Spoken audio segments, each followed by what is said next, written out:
Esta es la historia de cómo nace en los altos páramos el agua que llega a Quito. Quito tiene un paisaje privilegiado. Incluye varios vigías nevados. Si nos preguntamos de dónde llega el agua potable a la ciudad, la mayoría cree que de los nevados, pero no. El agua nos la dan los páramos húmedos y pantanosos.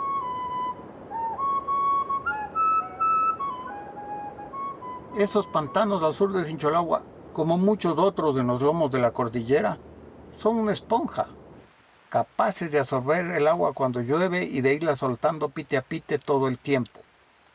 Así se mantiene el caudal de los ríos para beneficio de la gente que vive abajo en los valles, que no pasa sed ni en las épocas secas.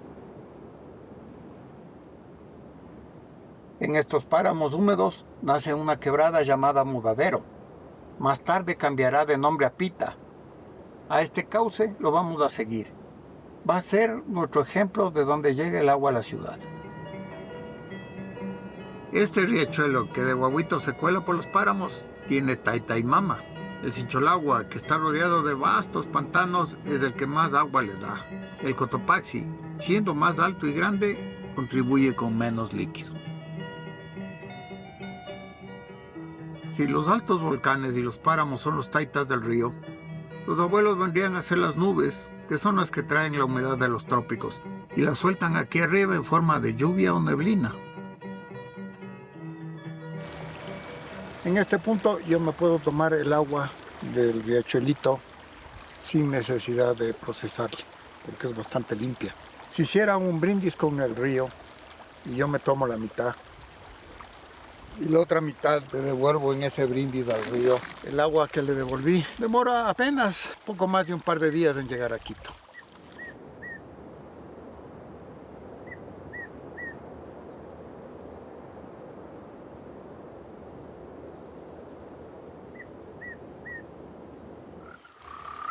En esos páramos húmedos hay cantidad de sapos bullangueros. Las hembras son marsupiales. Andan a cargar sus huillihuillis dentro de una bolsa en la espalda. Los páramos parecen vacíos, pero si uno rebusca hay una cantidad de pequeños bichos que son los que mantienen a las gaviotas de agua dulce, a los guigles chillones y a los patos de páramo.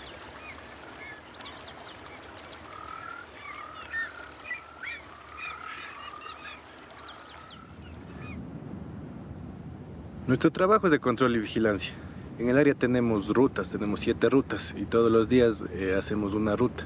En la ruta vamos monitoreando flora, fauna, amenazas dentro del área, como puede ser ganadería, pescadores, cazadores. Es por el agua que se cuida aquí, por el agua que abastece a la parte sur de Quito. Pero en la actualidad, por el cambio climático, se está observando que todos esos pantanos se está secando. Lamentablemente llueve menos. En los meses de mayo, junio, julio, agosto, comúnmente nosotros le denominábamos tiempos de nevada. ¿Qué era esto? Que día y noche llovía, se nublaba, llovía, el Pita era más grande, era un río grande. Ahora parece una quebrada nada más. Creo que Quito y todos deberíamos preocuparnos por este tema, ¿no?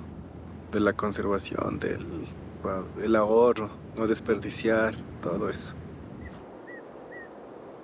Las madrugadas, sobre todo las despejadas, son bien frías. Cae la helada y el páramo se cubre de escarcha y las cochas se congelan. En este andar nos hemos dado cuenta que la vida del río es como la de una persona. Los ríos se gestan en los páramos como el guagua se gesta en el útero de la madre. Lastimosamente los ríos ya no nacen tan puros, porque el microplástico se encarama en el viento y llega hasta lo más alto de la cordillera.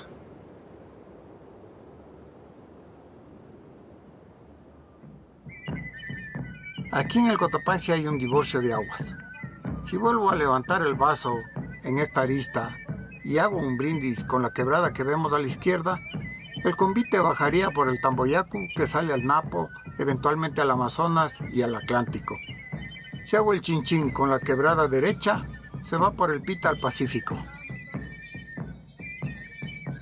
Como a los habitantes de los valles nos está haciendo falta agua, ya desde muy alto en la montaña se comienza a hacer talanqueras. para desviarla a donde convenga.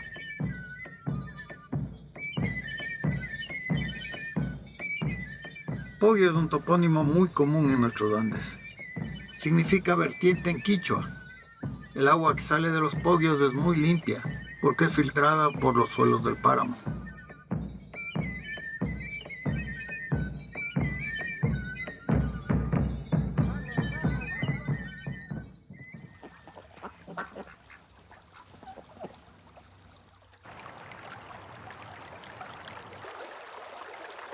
Esos riachuelos son como los guaguas chiquitos. No saben de preocupaciones, pero sí conocen la alegría. Son saltarines, traviesos y juguetones.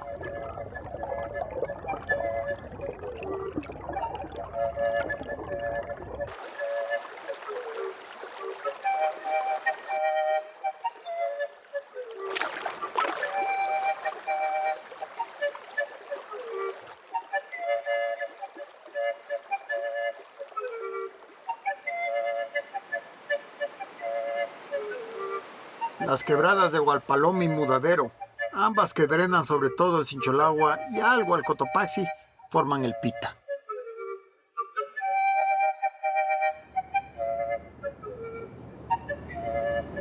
Entre el Sincholagua y el Cotopaxi hay unos pucarás. Son fortalezas incas que deben haber cuidado el paso a los distritos mineros allá en la ceja de la montaña en los flancos orientales. A lo mejor también protegieron a los criadores de llamas, tal vez de vicuñas, que se daban en estos páramos aledaños. Seguro que los soldados, viajeros, pastores e incluso los rebaños bebían agua del Pita.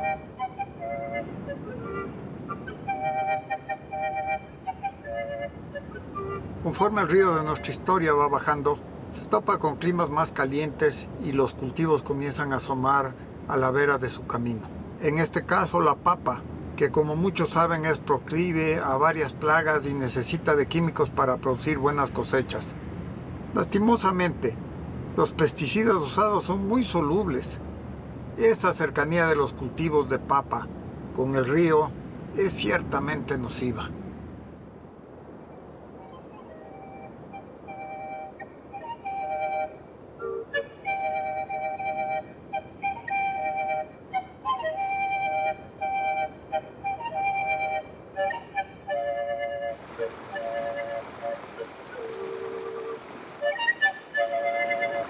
Apenas más abajo está la toma que se lleva el agua del Pita a Quito.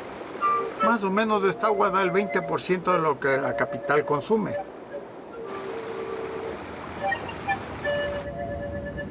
El agua se va por un canal tapado que intenta preservarla pura y cristalina.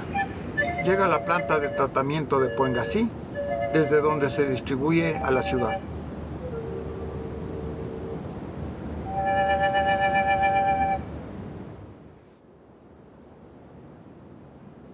Así como sucede con los páramos que ven nacer al Pita, pasa también en las alturas del Atacazo, en los humedales de la reserva Cayambe Coca. Todos estos son rincones desde donde la ciudad se nutre de agua.